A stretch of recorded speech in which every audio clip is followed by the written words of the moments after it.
So welcome to Thrive in 5. And today I want to talk about freedom.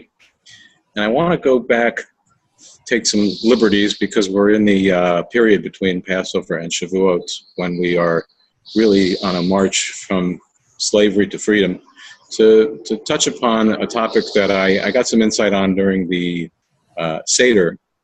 And that is the 3 things that we're told are essential for us to talk about in order for us to fulfill our obligation to talk about leaving Egypt. And the question really is, as I said, why do some people move forward and some people seem to get stuck in their lives? It's an important question because we all know people who are stuck, and we've probably been stuck ourselves, and we probably know some people who've managed to overcome their challenges.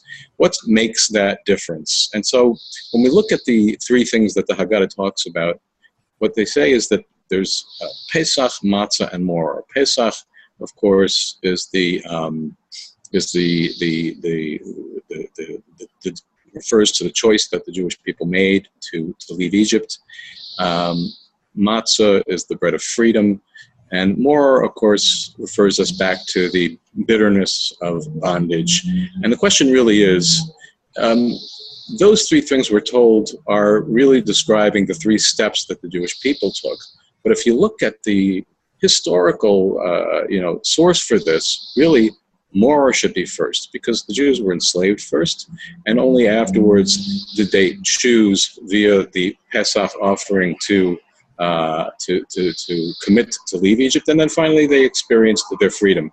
So the question is, why is more at the end and not at the beginning? And I'd like to suggest, when it comes to sort of solving our challenges and issues, in the best case scenario, there are times when we understand what the problem is, and there are times when we understand where we're trying to get to. Maybe in a business situation, we may have all the data, we may get it, we may get the problem, we may get the goal, and so we have a sense of sort of where we're going.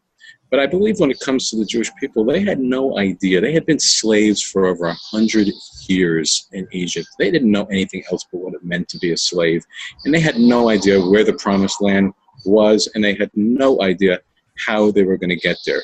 You see, what prompted them to leave was not their suffering or their understanding, but rather, I think they had a realization, which was, we can't stay in Egypt. I've got to get out. I have no idea where I'm going. I have no idea how I'm going to get there. All I know is I cannot stay. And as a result, they left. And when they left, they discovered that they could indeed exist without Egypt. They were free of something that they were attached to in a very unhealthy way. And it was only really later on that they got to see what it really meant to be enslaved. It wasn't something they could possibly see back then. It was only something that they could see later on. And I think we can see this in our own lives. I had a friend who worked at a rather large software company in the Seattle area, not to be named.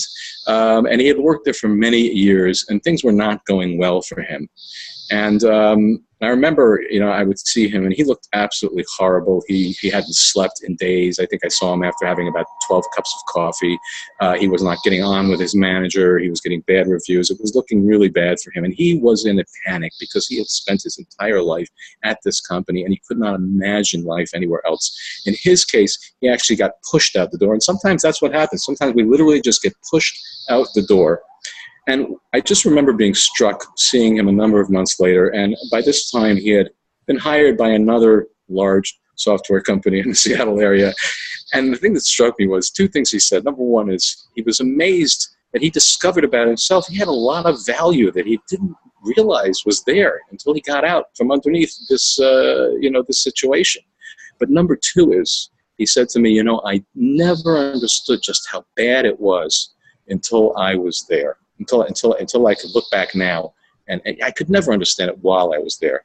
And I think that's what we see. The beginning step in freedom, sometimes, as I said, we have clarity, but in a lot of the big issues in life, we just don't.